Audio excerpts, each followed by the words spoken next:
Welcome to the Single Father Podcast. I am your host, Kendall Donaker. This podcast is dedicated for anyone out there who's dealing with mental health and fatherhood. You'll hear about my struggles, my defeats, my victories, my highs, my lows, my triumphs, my tribulations, and everything in between. I like to call this a collection of journal entries into my struggle and adapting to single fatherhood. Without further ado, let's take a look inside my journal, the Single Father Podcast.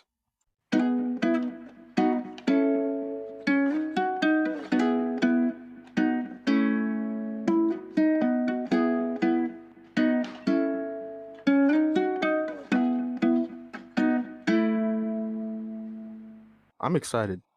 I kind of revamped my podcast a little bit, made it more myself. I think it kind of makes sense this way too. If, for example, I talk about it a lot, but I have a VentPack app coming soon. It's a mental health app. And for anyone who knows me, I've been trying to get this off and running for forever. It's just taking so long. For anyone who believes in their dream, keep at it, because this is a dream of mine. It really is. And it's not to profit really from the app. I really believe in the idea. I really believe in, getting some help for people. And I believe in the app. It's just taking such a long, vigorous process, and it just requires a lot of money, which, hey, I got money, but you know, but excuse me. I'm excited because this podcast actually is kind of a way that I could really be myself. I was thinking of different ways that I could use VentPack, the name, while the app is being developed, and kind of just use it to kind of help people and really help myself. When I was just starting out this podcast, it was really just to kind of try it out, just testing the waters. I didn't really know what I wanted to do with it. And then kind of the second season, I moved into, doing a lot of interviews and getting some insight and kind of, just speaking to different people about mental health and anxieties, depression, sex, all of those things. And this season, I really want to make it about me, honestly. I wanted to make it more about my own journal and my own experience on my journey to become a better man, a better human, a better father, and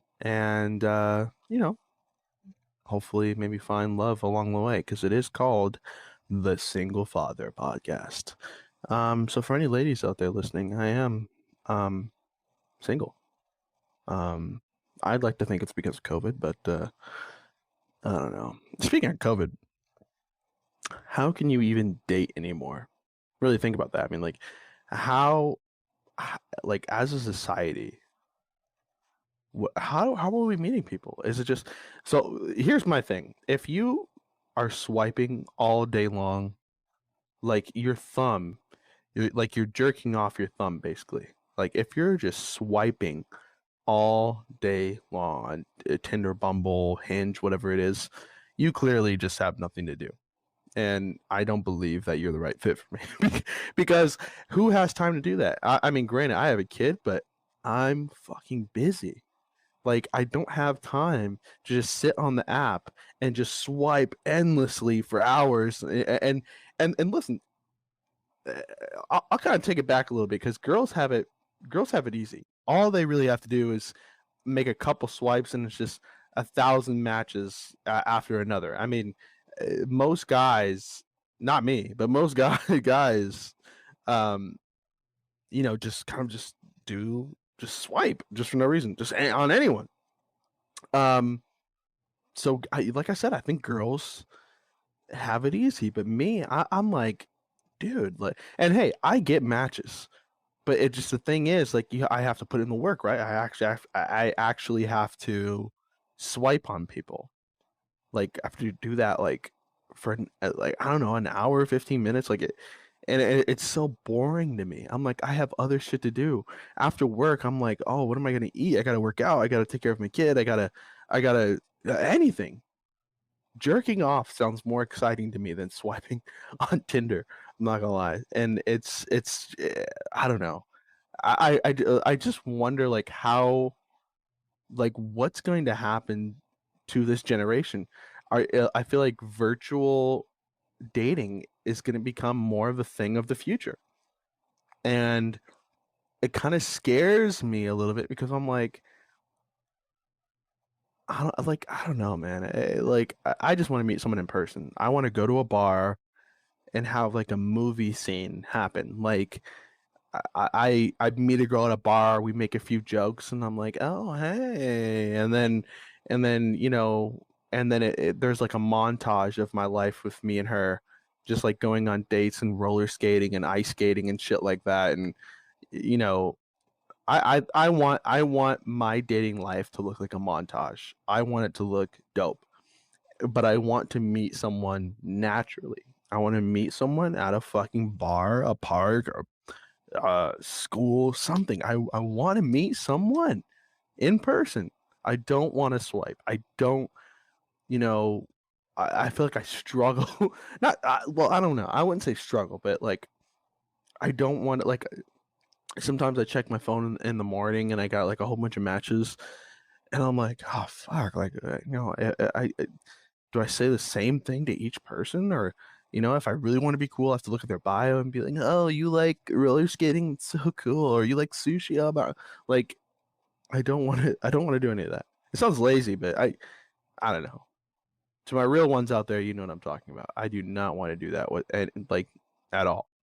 So I don't know. I'm thinking about it, and there's a few times where I mean, how do you get over the stereotype? Like, if I meet you on a dating app, I think we're just gonna have sex. Is that? And that's not me assuming. That's just me like that seems like what the vibe is. If I meet you on a dating app, are you just trying to fuck or are we gonna have a real relationship? You know, because there's so much you can gain from someone from the first time you meet them in person. You're just having a real life conversation instead of like texting and then I don't check the app for a little bit and then the conversation's like okay, so here's a perfect example. I was talking to a girl. I was having an amazing conversation on the app, right? And then I got busy, didn't check the app, checked the next day, and I was like, oh shit. Hey, sorry about that. And I responded to whatever she said. She never responded. Then 48 hours later, she sends me a message and she's like, oh yeah, sorry, I never checked this app. And so we're sending a message every 2 days to each other. And I'm like, how is this even a real conversation? And then I'm like, oh, what's your Snapchat? I don't use Snapchat, and then I just give up. I'm like, oh fuck it, this isn't really not worth it. And speaking of, to ladies out there, like, what is the preferred method of dating? Do you or like asking for numbers on dating apps? Like, is it okay for a guy to just say, "Hey, let me get your number"? I think it's become kind of the like a standard nowadays where you're just like, "Hey, okay, I'm not going to get this woman's snap or number because that's too forward, I guess. So I'm just going to ask for your Snapchat." But then I hear like other girls who are like, "I don't like Snapchat is so like I'm too old for Snapchat." By the way, there's no age limit on Snapchat. The girls who tell me that, "Oh, I'm too old for Snapchat," like fuck you. Okay, there's no age to it. Like if you're trying to make me feel bad that I'm old and on Snapchat, then fuck you. I'm 26 years old. Fuck you. What are you doing? But yeah, but like I hear girls who are like, "Oh, I don't want someone to ask for my Snapchat. I want someone to ask for my number." But I don't know. Like it's weird to me because typically I mean the dating kind of thing is like, hey, I get your Snapchat and then we work up to your number. So that's kind of where I'm at. I don't know. It's a weird world we live in. I'm single. Here I am, the Single Father Podcast. Welcome. This podcast I really want to talk about expectations. So this journal entry of mine, we're going to talk about our expectations, my expectations with my dating life, my expectations with, being a father, my friends, and kind of like how everything is with COVID right now, which is tough. Again, I've been speaking about dating, but good Lord, I've been in the house more. I went to the doctor today, and so I'm not fat by any means, but I've gained some weight. And nothing hurts worse than someone telling you, "Oh, you gained some weight." And that's literally what my doctor said to me. I went into the doctor's office, and she's like, "Oh, hey, Kendall, oh, you gained some weight." I'm like, "What?" Now, granted, she didn't look at me and say, "Oh, you gained some weight." It's like after I was on the scale, but she's like, "Oh, you gained some weight," and I was crushed. And you know how you're listening to someone and you're like fake smiling, but you're really like, I want to leave, and like you're fidgeting, like you want to leave so bad, like you can't even like contain yourself. That's how I was the whole entire doctor visit. I was like, I want to leave so bad. You just called me fat. I This is the worst day of my life, which it wasn't, but seriously, I mean, who says, "Oh, you gained some weight"? I mean, wow, that hurt me. So yeah, I mean, I feel like you put on a couple pounds during COVID, and like, what do you like? There's no gym. Like, people are so divided. I'm like, oh, you don't go to the gym. I'm like, no, it's COVID, right? Right? Like, unless I've been vaccinated, I'm not going to a gym around a whole bunch of people. I'm going to stay at home and do what I'm supposed to do. And so yeah, I haven't been going to the gym. I work out at home and I try to do my best. I work a lot. I'm a father, so I mean, it's hard for me to do what I did in college, but I work out, but for some reason I'm gaining weight. But I everything in my house now is vegan, so I like to call myself a practicing vegan. I I'm not full on vegan because, and here's why it's practicing. Everything in my house is vegan. I go out of my way to be vegan, but if you're like, Kendall, I just made some burgers, uh, and you put one in front of my face, I'm gonna eat that fucking burger. Okay, make no mistake. If you're like, Kendall, all of us are going, so check this out. If I'm at a restaurant, I will go out of my way to eat vegan, right? But if you're like, this is the best place to get a chicken parm. It'll be the best chicken parm on earth. And guess what? There's gold flakes on it. I'm eating that fucking gold flake chicken parm. Okay, it's a weird example, but you see what I'm saying? Like, I'm a practicing vegan. I Everything in my house is vegan. But if you put some bomb shit in front of me, I will eat it. Okay. But yeah, so that's been a new thing for me, going vegan. And it's been going okay. Um, People complain about, the way things taste. I don't really see, except these egg rolls I bought that were disgusting. But I don't really see like a big difference. There's these egg alternatives I've been buying that are amazing. Um, I don't know. I've been having a good time being vegan, and I feel like I'm healthier for it. Why I'm gaining weight, I have no idea. I'm gonna go on walks more, but um, I feel like I'm doing good. I feel like I'm doing good, and I like it. I see. I'm one of those people who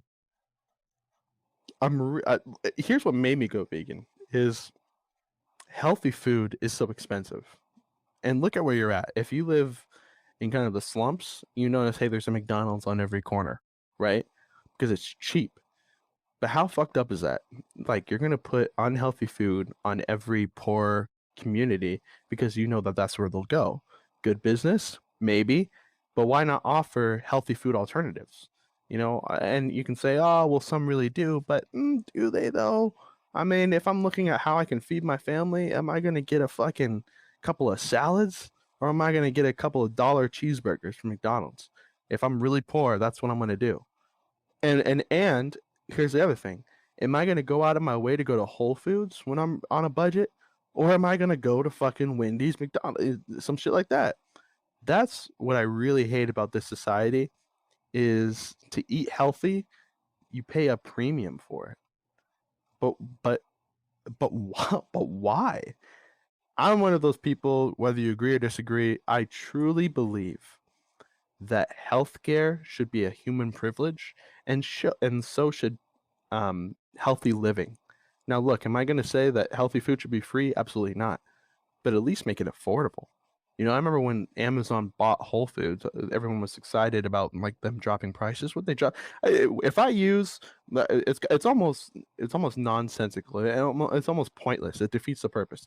If I go to Whole Foods and they say, "Oh, do you have your Amazon Prime, membership card?" and I scan my code or whatever. I remember one time my bill went down by literally $2. I have a $400 fucking grocery cart in front of me, and I scanned my thing, and it went down by $2. I remember that another time it went down by 40 cents. Like, what the fuck? Like, how is that going to help anyone? You know what I mean? So, the prices aren't really dropping. If I'm spending $444 and you bring it to 442, fuck you. You might as well take it back. It's kind of like when the government gave us $600 stimuluses, and I look at Canada, and they've been giving 2K to every citizen until the pandemic's over, and you give me 600, and you've only given me 1,200 8 months ago. Fuck you.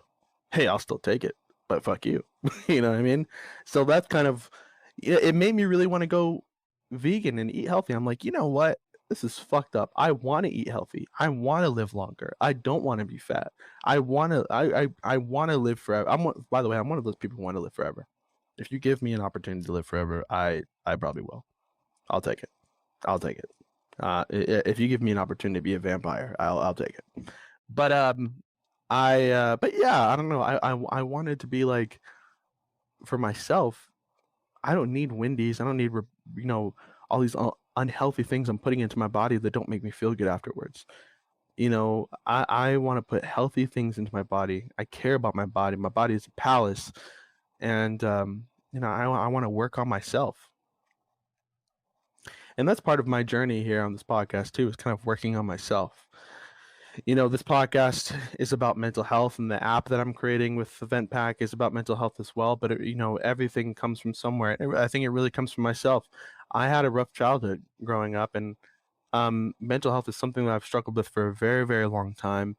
Searching to become a better person and a good person is something I've struggled with for a very long time. And you can say, "Oh, well, Kendall, how do you struggle with becoming a good person? Just be a good person." Yeah, but everyone has their flaws to them. And sometimes those flaws, if you do them long enough, can become repetitive. And not only repetitive, they can become a part of you.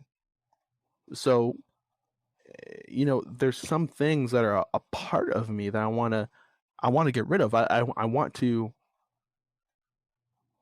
open myself up to new things. I don't want to, you know, do this or that anymore. I want to be this person. And it stems from a lot of places too. Like, healthy living is just a part of it's just a part of kind of my journey to better myself.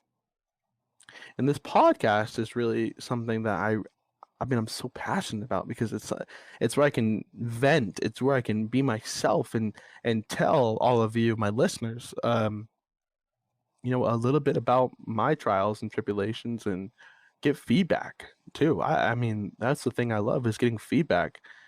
Someone telling me that they shared a similar experience, because life hasn't always been easy for me.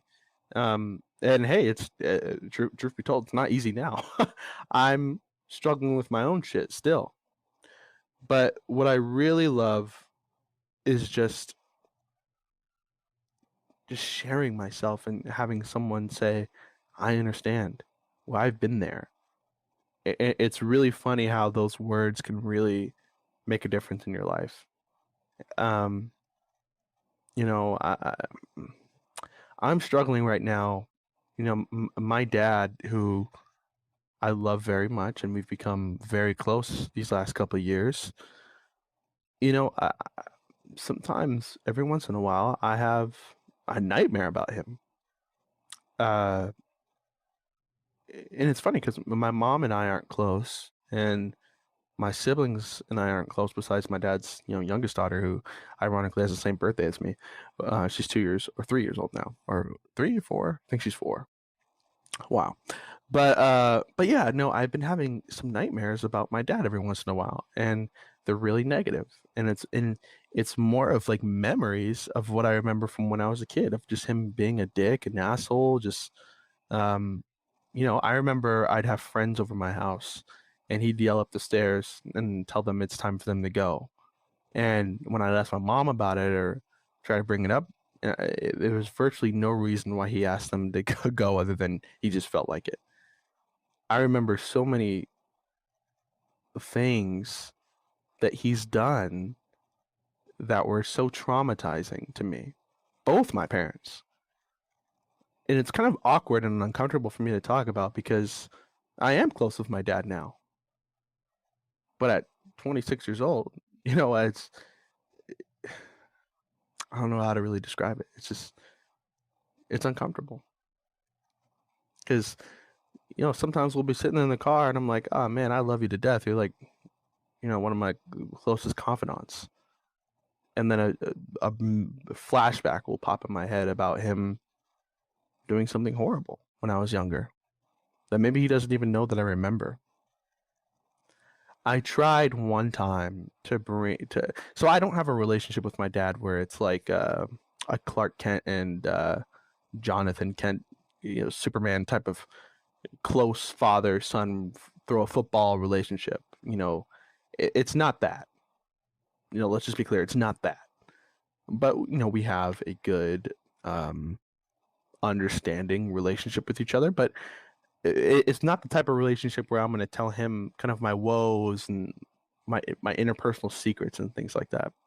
So this was a big step for me. So I come up to him and I'm like, "Hey, Dad, I remember when I was a kid.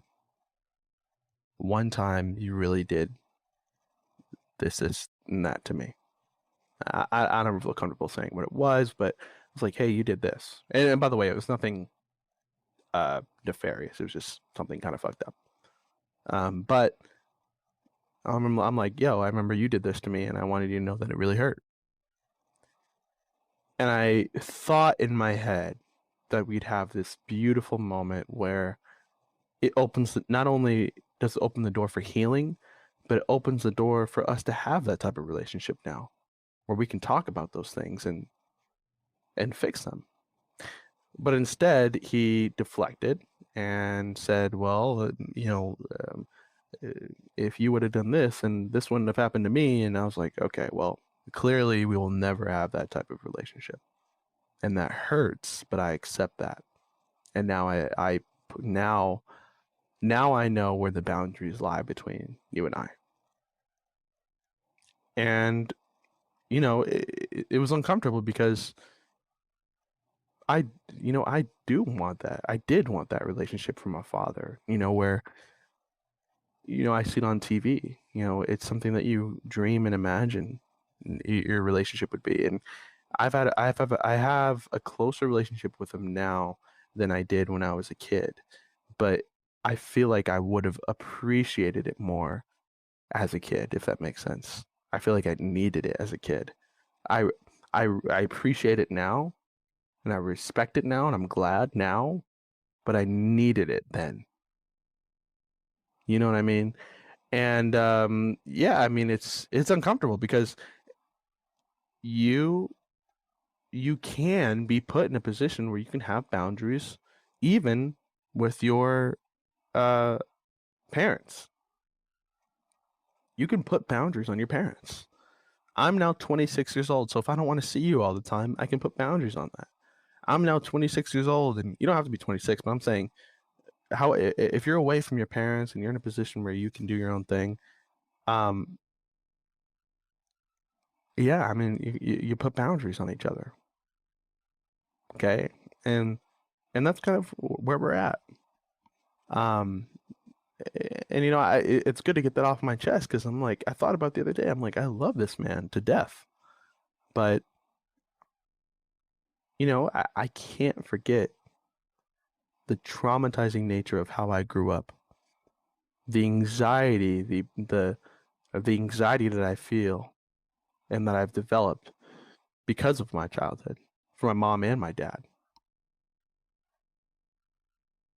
You look at people's situations and you're like, well, fuck, dude, like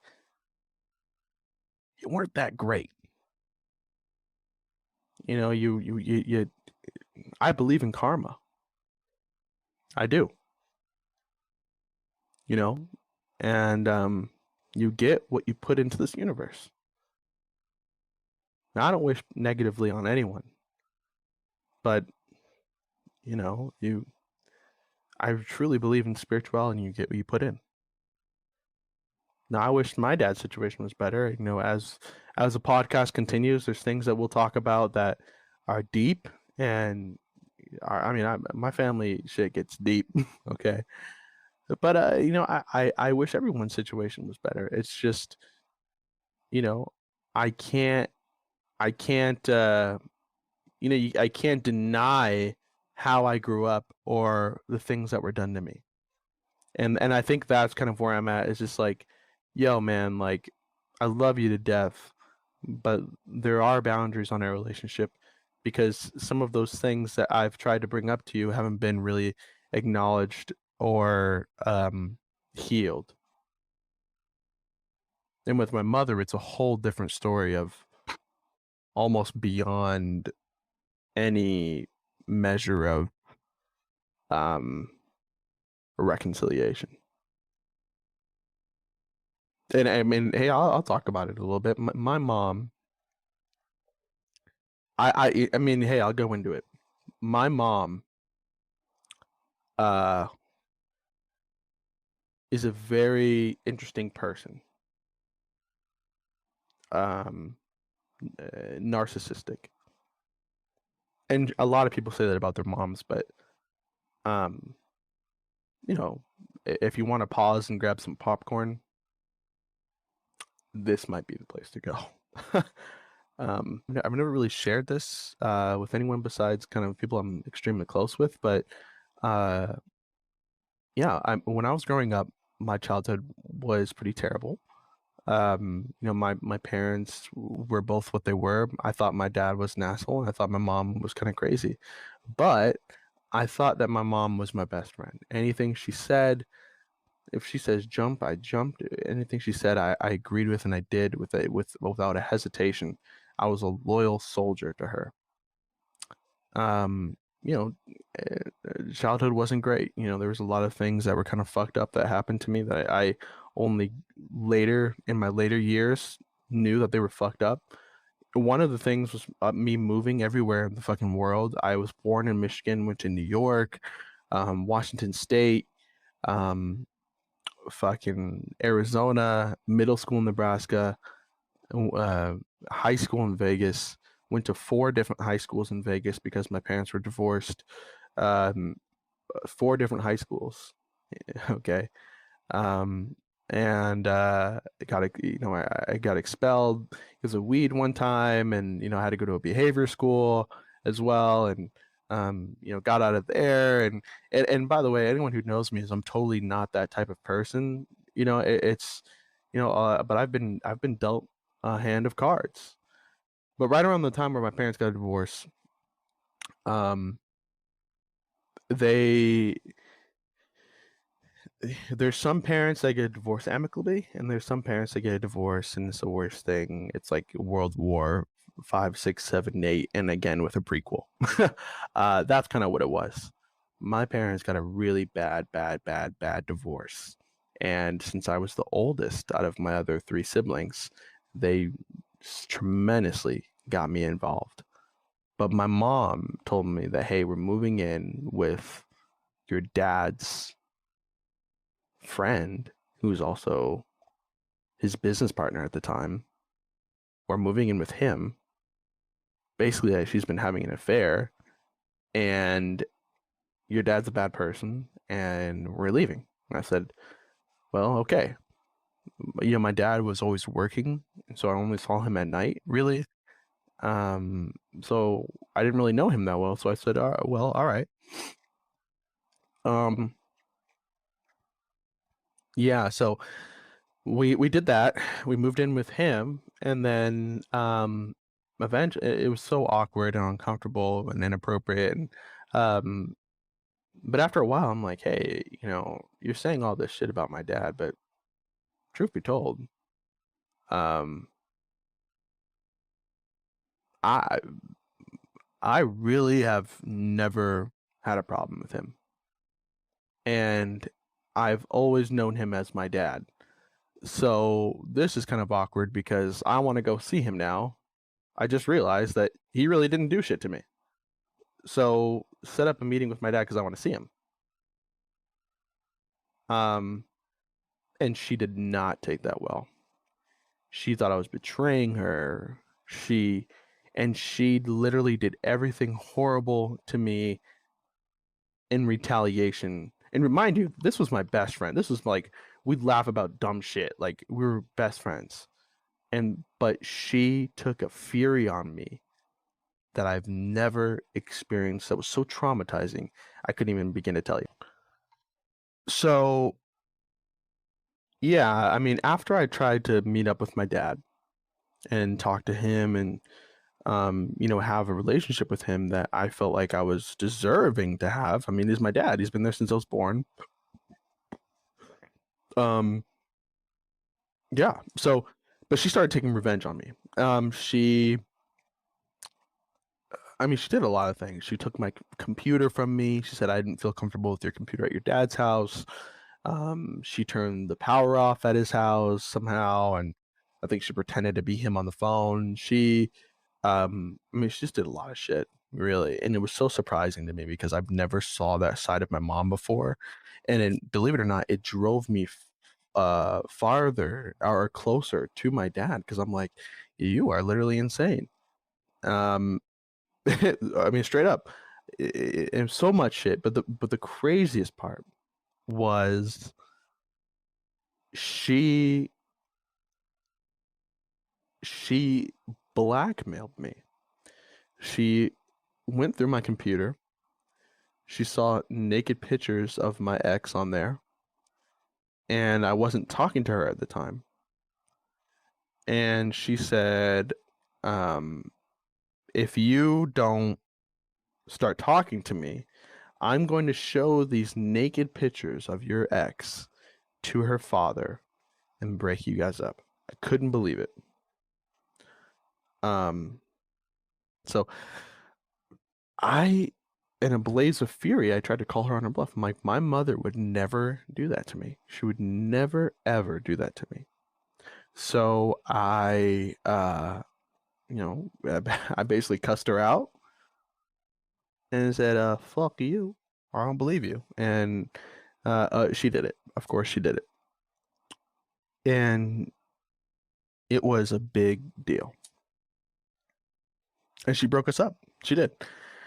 And I was pissed. And I think that was really the start of me knowing that I really cannot trust my mom and that she would do anything. I mean, talk about anything. There was one time, I mean, when my parents were going through this shit, it was always like, pick a side. And I'm like, hey, I love you both. I'm not going to, because they wanted me to go to court for each other. And I'm like, I love you both. I'm not going to say anything about anyone to any court. I'm not doing anything. I love you both. I'm going to stay out of it. My father accepted that. However, my mom brought me into a room one day and she's yelling at me about something that I did. And she's like, and that's exactly what your father did, right? And I can't, I really can't remember why, but I don't remember why, but I didn't answer her. I just shook my head. Yeah. And she screamed at me. She was like, give me an answer. And, I shook my head and she's like, tell me out loud. I'm like, what the fuck? And so I don't know what really triggered it off in my head. Maybe it was her bad acting or whatever the case may be. I don't know to this day what really triggered it for me. But I knew right away what was going on.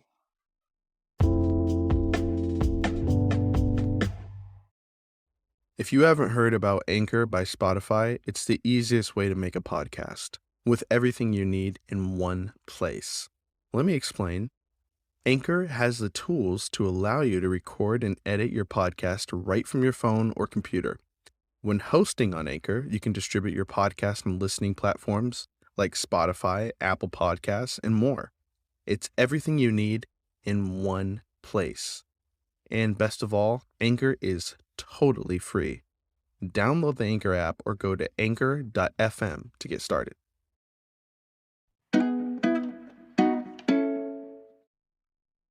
but I could not believe it. I could not believe that my mom would ever betray my trust like that. So I look around the room, and in between me and my mom was her dresser, her bed, and then my mom. Just imagine that. And a straight arrow is me, her dresser, her bed, and my mom. Right on the dresser, what was there? Yeah, her phone. And I look at that phone, and I look at her, and I took an inch of a step forward, and she leaped like Superman across her bed to grab her phone. And we wrestled with the phone for, I think, a split second, and I let it go because it already proved what I already knew, is that she was recording me. She wanted to record me and use that as evidence against my father in her court case. Now, I'm a parent, so maybe I look at this from a different point of view, but that is fucked up.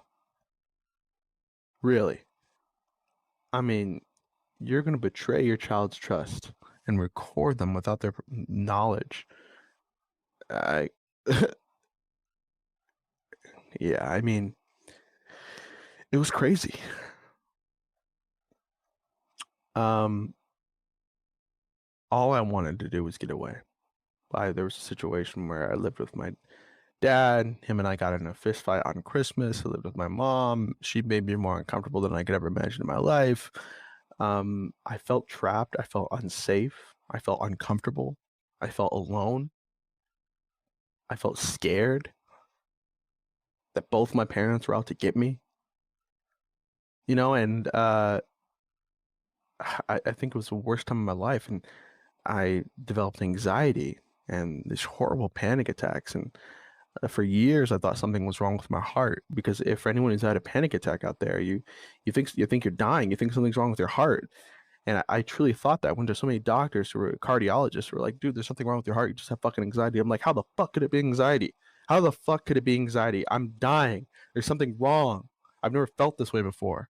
All the nights that I'd wake up in a panic attack, I think, like, if I go to sleep, I'm going to have a heart attack and die, or my heart's going to stop beating. I remember when I was younger, I'd always have my hand over my heart because I just wanted to check if it was still beating. Horrible time for me. All I wanted to do was go away, get away. Um, yeah, I mean,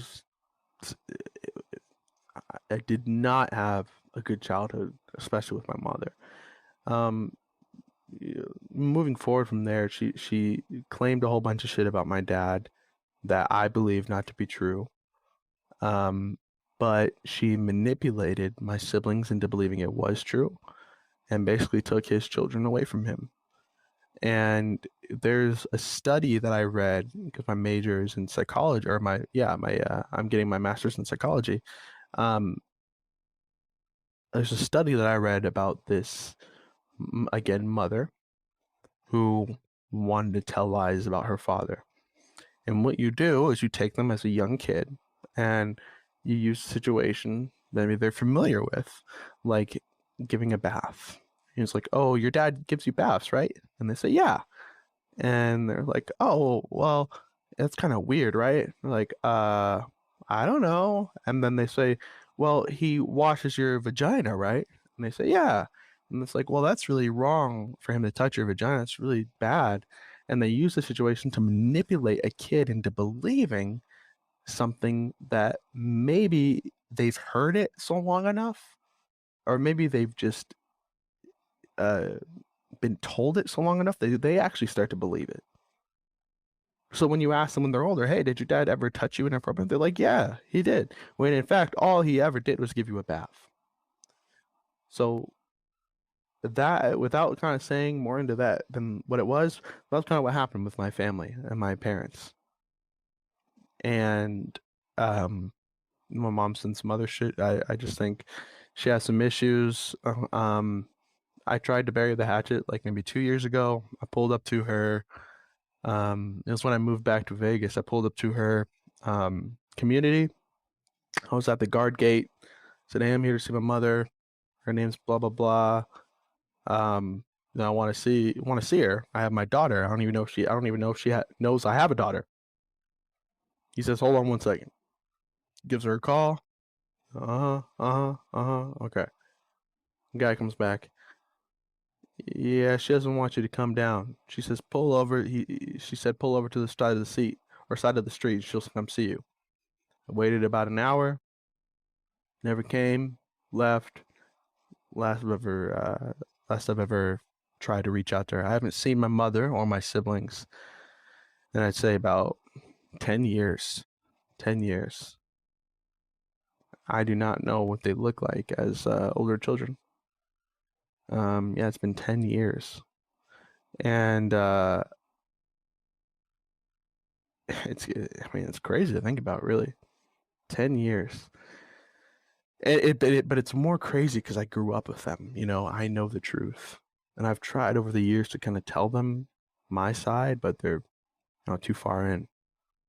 But it's kind of like, I don't know. It's surreal to me because I'm like, yo, I know the truth. I know what went on. I know the deal. Come to me. And over the couple of years, my mom has said I can only message them on a family Instagram account. She won't give me my siblings' numbers. Every time I call her and we argue, she puts me on speaker. So we can, or so my siblings will hear me yelling. And yeah, it's a fucked up situation. But here's the most fucked up thing is out of all of that, her breaking my family up, her doing what she did to my dad, everything. I can still get past that. But the thing I can't get past is the moment I had my daughter. The moment I held my daughter in my arms for the first time, I knew right then and there that the way I was raised was wrong. It was wrong. Because I held my daughter in my arms and all I could feel was unconditional love. My family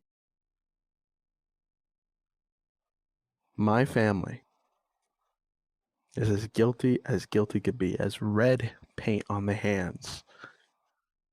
They only know conditional love. I'll only love you for how much you do for me. I'll only love you for what you do for me. That's their definition of love. And that is called conditional love. If you love someone based on something else, then that's conditional love. If you're with a girl because she gives you a blowjob better than you ever had in your life, conditional love. If you're with a guy because he makes you feel secure, if you love him only because he makes you, I don't know, the bad example. I don't want to go too much deeper into it, but you guys know what I'm talking about. Conditional love. When I held my daughter, unconditional love. Without a doubt in my mind, I would love her no matter what. No matter what. I couldn't even tell you the amount of time. Even my dad now, the only reason that him and I are even, because we fell off for a couple of years. The only reason him and I are even talking now is because of me. Because when the Vegas shooting happened, I emailed him. I'm like, "Hey, you good?" And we started talking again. But guess what? I had to act like the parent. I had to reach out. It was me. When I had my daughter, I knew that I would never allow something like that to happen. You're angry at me? I'll fix it. Come on. All I wanted to do was be different. My expectations for my parents have, there's no expectations. It's flown out the window. There's no trust. I don't know if I'll ever talk to my mom again. And yeah, I love my dad, but still, in my nightmares, he's the boogeyman. I love my siblings, but they are so lost that I don't know if I'll ever have the chance to share my truth with them. And guess what? All I wanted to ever do was be a big brother. And I got my sister now, who is, I mean, hey, my dad is not my biological dad. He's my dad. He's not, by the way, he's not my stepdad. But he's my dad. He's my dad, right? But I have a biological dad out there that I don't talk to, and there's no other reason other than I don't really care to. I met him one time when on my graduation in high school, and that was that. Other than that, I feel like it's too late, and that's another story for another time. But yeah, I mean, yeah, I don't really have an interest. Not like he's a bad guy. Just I already have a dad. But anyways, I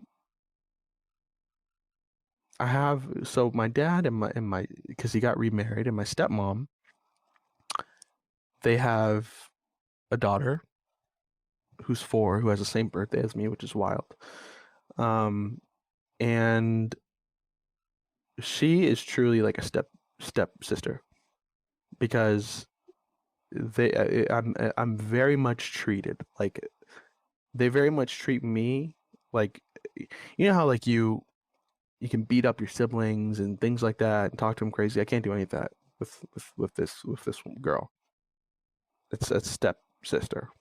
That's what it is, and that just kind of sucks because I wanted to be a big brother. And hey, you can if you're still a stepbrother. That's cool. It's just it's kind of what it is, and it's unfortunate, but it is what it is. And so I've lost out on a lot, but I've also moved past it because I always had these expectations of kind of how I wanted my family to be and how I thought a normal family should look like. But then I started looking at it in a different way. I feel so blessed that as I was able to get out of that home, because I always regretted. I'm like, hey, it kind of sucks that I never had a family to go home to in college, or I never had a mom and dad who were so supportive and there for me and blah blah blah when I was in college. And I'll tell you what, I really needed my parents in college, but they weren't there. But anyways, but I've kind of moved past that. I feel so blessed that I got away from that home and started my own journey by myself. I'm so blessed that I went off to a different college that was further away where I could really become my own man. I'm so blessed that now I have my own daughter. I'm not influenced by their flaws, and I can really see my daughter for what she is, which is the unconditional joy of my life.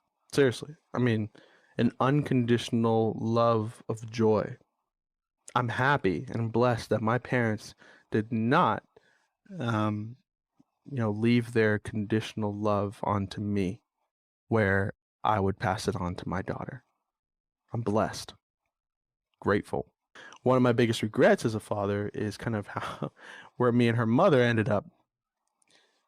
Yeah, though you ever seen that Twitter feed where it's like how it started versus how it's going? I posted a Twitter post on my Twitter one time where it showed me and my baby mama at her baby shower, and then the post after, and then the picture after that was my child support arrangement.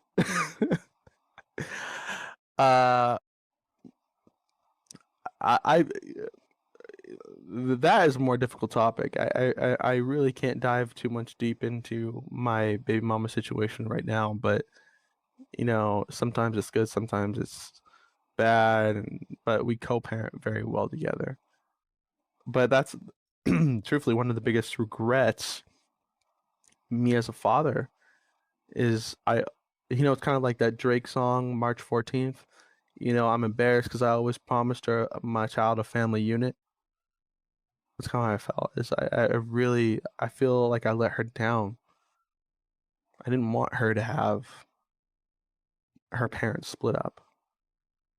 I mean, hey, no one goes into a situation having a kid, man. Like, hey, I think we're gonna be great co-parents. I was like, gonna be great parents. I've done everything I could, and her and I just can't get together, and that's fine. She has a boyfriend now, which is kind of awkward for me. And but hey, that expectation that I had of a perfect, I mean, if I could just say real quick, it is kind of a fucked up situation. I mean, you have a kid that you love more than anything and during anything than life itself, and I can only see her 50% of the time. Your creation. your joy, your pride, your existence, a part of you, you can only see 50% of the time. We go week on week now, where it's switch off every other week or every week. And it's hard. I love that girl. My goodness. And make no mistake, being a parent is not easy. There's sometimes you feel like, and don't take this to heart because every parent knows what I'm talking about. There's sometimes where you feel like I want to strangle you, and there's times where you feel like I'd never want you to leave my side. I'll tell you the cutest thing that she does is when she sleeps in the same bed as me, without failure, like around 3 a.m., she'll work her way up to my stomach and just cuddle me as tight as she can. Like she'll find me in the pitch black and just cuddle me and kind of push me on the off the bed a little bit. Speaking of that, there's another time where she fell asleep in the same bed as me. It's pitch black, right? I'm a light sleeper. I wake up. She's standing above me, saying "Dada," and I was terrified. Most frightened I've ever been in my life. Like I'm painting the picture for you. You're sleeping on your bed.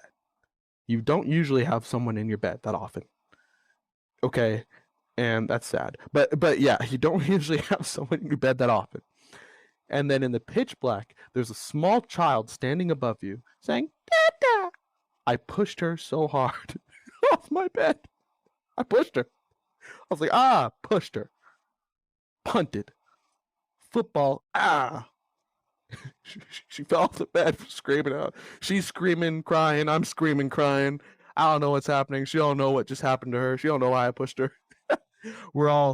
It's a bad situation. That was hilarious. I love that girl. I really do. And I have a good co-parenting situation with her mom, but I'll tell you what, being a co-parent is no fucking joke. Yeah, that's hard. You talk about commitment. Being committed to being nice to someone you really don't like all that much. And I'm not saying anything she doesn't know. We joke about it. Like, if we didn't have this kid, like, I love you, you're my family, but if we didn't have this kid, I don't think we'd ever talk to you again. Like, it's the truth. And I'm gonna tell you what, it's a surreal feeling. It really is. Imagine being done with someone. Imagine us breaking up. We're not cool anymore. You don't want to be together anymore. And especially if you end badly, you're like, I don't want to see it. You have the option to block them. You have the option to move on with your life. When you're a co-parent, no. You can't do any of that. So I can't block this woman. I can't do all the things that I would need to heal properly. I still have to see this woman. I have to do a pickup, a drop off. I have to text her about stupid shit. Like, it's crazy to me. And I remember at first my dad was like, you know what? If it doesn't have anything to do with your kid, then fuck her. Like, don't talk to her. Don't say anything to her. And I'm like, I don't know. I look at his situation with my mom, and I'm like, I don't know if I really agree with you. So I was like, I'm gonna be friends with her. So I tried to be friends, and I took her out to dinner, and we kind of squashed a lot of the beef that we had. And we're like, you know what? Let's just be homies. Let's be co-parents. Let's be the best parents ever. And then you're in the car with each other, and then she says something so crazy, and I'm like, oh, so that's why we broke up. And hey, vice versa too. I'm sure I irritate the fuck out of her. So, you're like, oh, okay. And you're like, but I don't want to oversell it because, and she can attest to this too. I'm not being disrespectful. This is things that her and I have discussed before. Sometimes it makes me almost sick to my stomach when you're really upset with each other, and then you're like, I still have to talk to you tomorrow.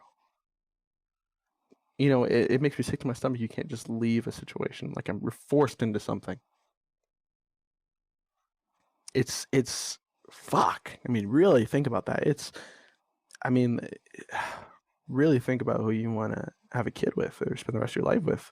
And let me tell you now, it's not miserable by any means necessary. We get along as co-parents. It's just when we're talking about things that don't have to do with my daughter, it gets pretty irritating. Even things I do have, I mean, there's one time she's like, "Oh, I want her eating just straight tofu. I don't want her eating chicken anymore." And sometimes you have to treat this your co-parenting situation like a relationship. She said, "I don't want her eating chicken anymore." I was like, okay. I will never. Listen, I have never walking through an aisle seen tofu at a grocery store. I don't even know really what tofu looks like. I have never seen it. I will never buy tofu. Sometimes I'm just like, you got it, no problem. The fuck? You think I'm gonna go out of my way to buy tofu? Fuck that. So there's you just have to do that. Um, we've had arguments about vaccinations. Um, the most recent argument that, and I will get in trouble for saying this, but I doubt she'll ever listen to this, but the most recent thing that she's done that kind of blew my mind is she was like, I want to change Layla. Layla's my daughter. She's like, I want to change Layla's last name to both of our names, like hyphen it together. Layla has my last name. Okay. She's like, I want a hyphen. I'm like, what the fuck are you talking about? She is 3 years old and you want to hyphen her name at 3? Why? I'm like, this is the first I'm hearing about any beef that you had with her name. She has your middle name. I'm like, what the fuck are you talking about? I'm getting frustrated. And she's like, well, it means a lot to me. And I'm like, what the fuck? It's normal for a kid to have their last name as a father. It's normal. Normal. I don't know any kid at 3 years old that just suddenly changes to hyphenate. What the fuck? I mean, we're arguing about it. And it's a big argument. We're fisticuffing on it. I'm like, fuck. And you know what? It's awkward because and by the way, my answer is no. I'm not gonna hyphenate my kid's last name at 3 years old. And that causes me problems. You know? And by the way, it's so awkward because we yelled at each other and we haven't spoke about it since. Oops. uh and look, I love the woman. I think she's a great mother. But it's like, hey, like we even said to each other, hey, if we didn't have this kid, I'd probably never talk to you again. It's hard being a co-parent. It's tough.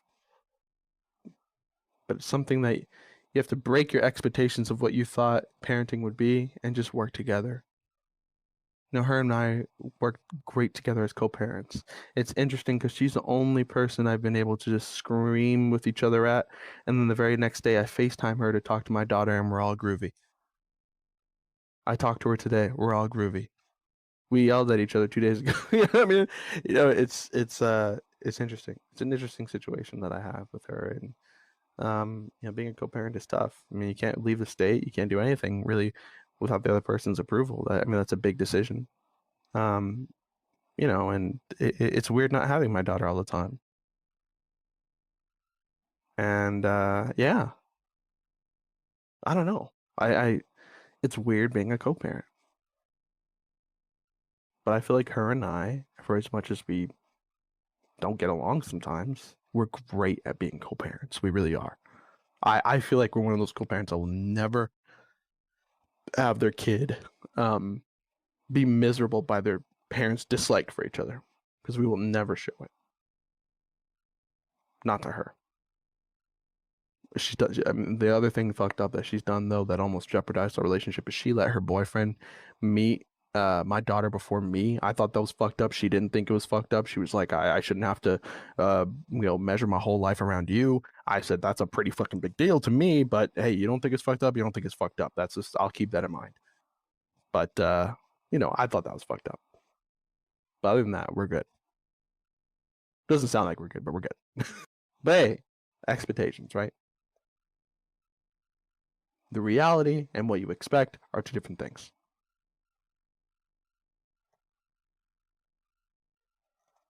Man, it's crazy. It's a crazy life I have.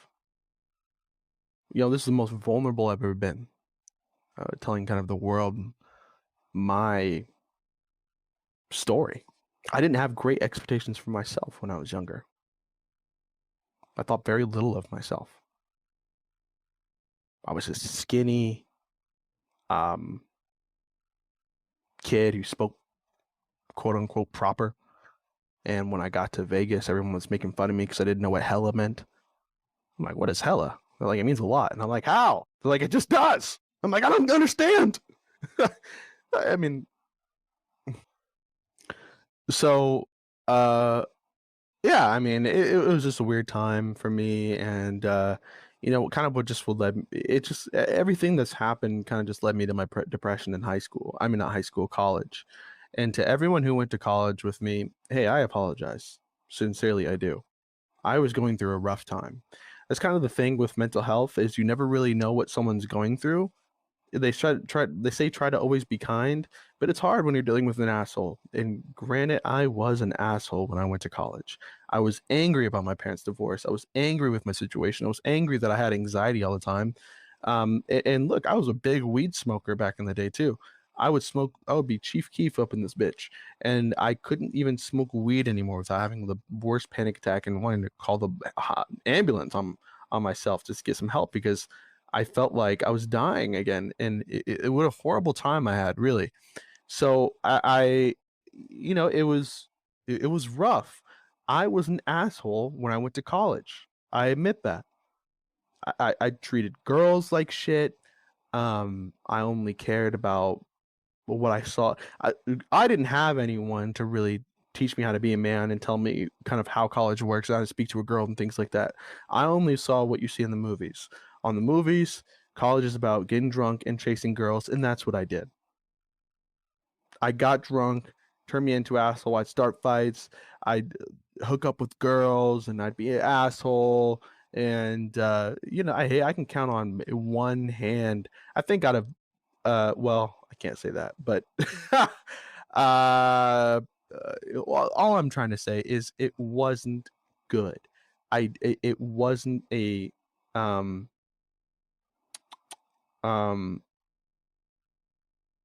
it wasn't a good experience for me. I didn't like who I was. Other people didn't like who I was. I didn't get accepted into this fraternity that I wanted to get into because of all the rumors about me. Rumors about me got so bad to the point where I had to change my name to K so people would actually give me a chance to get to know me before they heard, "Oh, you're Kendall, oh motherfucker." It got bad. I was a jerk in college, but I was struggling inside. I was so depressed. I was lonely. I was crushed. I hated myself. I hated who I was. I hated my life. I was contemplating suicide sometimes. I mean, I was in a real dark place. There's this girl. Well, even before that, there'd be times where I'd lose friends and I'd be like, well, okay, fuck him. Or I'd lose another friend, I'm like, fuck you. And then a friend would be like, dude, a lot of people are saying some shit about you, man. This isn't cool. I hate you, blah, blah, blah, fuck you. And I'd be like, well, fuck all those people. But then when you lose like the 10 millionth friend, you're like, man, is it me? And you're like, oh man, it can't be me. And then this girl who I had a relationship with, um, yeah, I can't say her name, but uh, she hurt me in such a way that it woke me up. She kind of sabotaged the situation with me and this other girl. And I texted her and messaged her like, what the fuck? Why would you do this? And long story short, the message she sent to me was, I just don't think, or no, she said, I think you're just a shitty person. No one has anything good to say about you. She's like, I have had my own case of bad experiences, but with you, I don't know anyone that has anything good to say about you. You lie, you cheat, you steal. I just don't see anything good. And I remember I read that text and I started crying. I started crying my eyes off because it was true. For the first time, someone's actually to my face told me, I don't like who you are. and I want nothing to do with it. And coming from her, it hurt. The fact that it was true, painful. But I didn't take that information and become worse. My biggest goal was to prove her wrong. So a few weeks later, I started attending church services and I got baptized. I started looking at things I could do to control my anger and started apologizing to people and not drinking as much. My biggest goal, my biggest ambition from that point on was to prove her wrong about me, because I didn't want to be that person either. I didn't like that guy either. And it was from that point on where I really started to change. A few years later, she ended up dying in a car accident. And it broke my heart for so many reasons. A tragic loss for this world. And I reshifted my goal. I prayed to her and I said, I promised her that when I die, when I see her again, my biggest dream would be for her to tell me that I did it, that she was wrong about me, or something along those lines, that you did it, Kendall. That's what I want to hear from her when I die. I don't want to see God or Jesus when I enter heaven's gates. I want to see her, and I just want her to tell me, hey, you're a good person. You did it. And I want to do it for myself too. You know, I want to do it for my daughter. I want to do it for me. And when I had my daughter, it meant more to me because I just want her to have a good person as a role model. I want to be a good person. I want to live like a good person. I want to change the perspective about myself. It's hard when you've made a lot of mistakes. People only see what's on the surface. I know there's some people I'll never get to convince or apologize to that will make a difference, and they'll be like, well, fuck you forever, right? Over something I did when I was in my early 20s. But I take responsibility. I do. But it's like, hey, I'm a changed person. You know, I just want you here. This is my story. I'm sharing to you what made me who I was and what's making me who I am. I, um, I just want to be a dad. I want to be a good father, a good husband one day. I want to be a good person. I just, that's just what I want.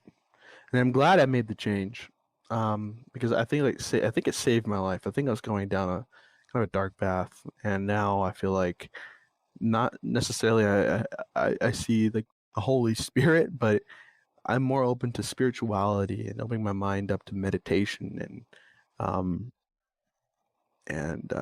manifesting things that I want in my life. I'm so big on manifestation. I'm so big on not expecting, um, not building up expectations, but having an expectation for myself that's manifested out of my own dreams, goals, and ambitions and realities. So, hey, that's who I am. There's a lot more to me, and I just wanted to give you guys kind of my story.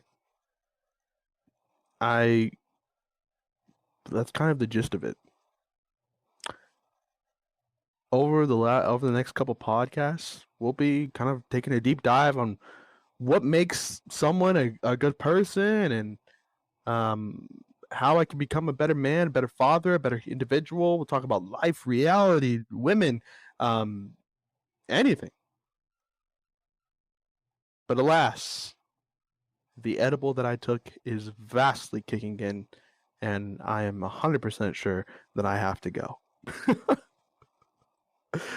um, Thank you for joining me. Thank you for taking the time to hear my story. We'll get into it. Thank you for allowing me to vent to you. Thank you. because we stand together, we vent together. VentPack. You just listened to The Single Father. By the way, it's called The Single Father Podcast for a reason. I am single.